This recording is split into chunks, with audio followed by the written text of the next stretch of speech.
Hi there, this is Sandra with the Mortgage Center. Thanks so much for contacting us.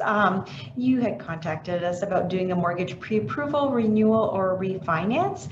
And here are some tips for you related specifically to your credit history. So as you know, credit score can affect your ability to get financing and getting a good interest rate. So I get a lot of questions on like, how is a credit score derived?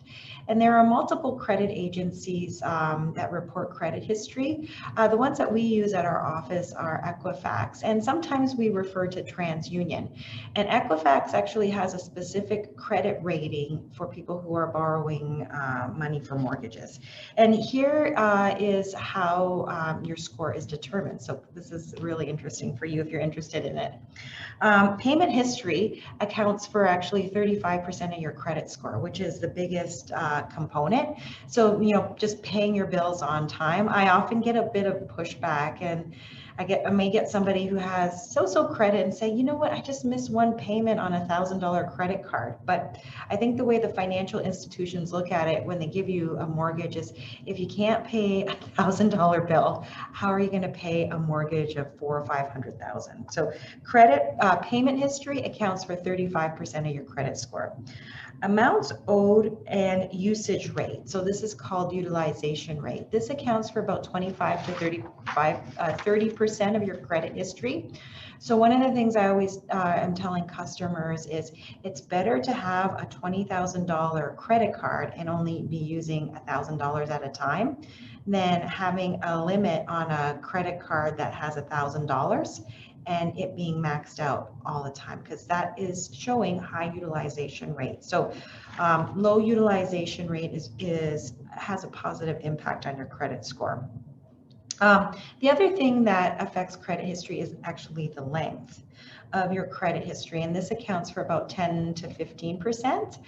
Sometimes people who've just gotten a credit score have a high score, because I almost call it like a false positive.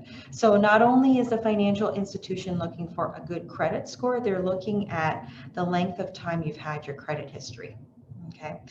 The next item that affects your credit score is the types of credit in use.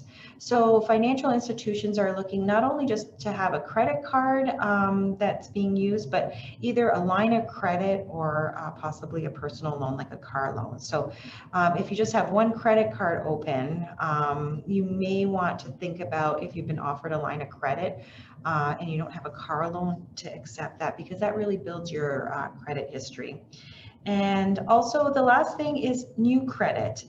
So again, when we look at helping somebody for a mortgage, multiple credit checks, so you can do multiple mortgage credit checks within a 45-day period with respect to the FICO score from Equifax, and it won't have an adverse effect on your history. But if you're having multiple pulls from credit card companies, lines of credit, and loans, the way that the algorithm views things is that you're credit seeking, and that can adversely affect your credit history. So these are just some of the tips for you as you're thinking about getting a mortgage, and we'd love to help you.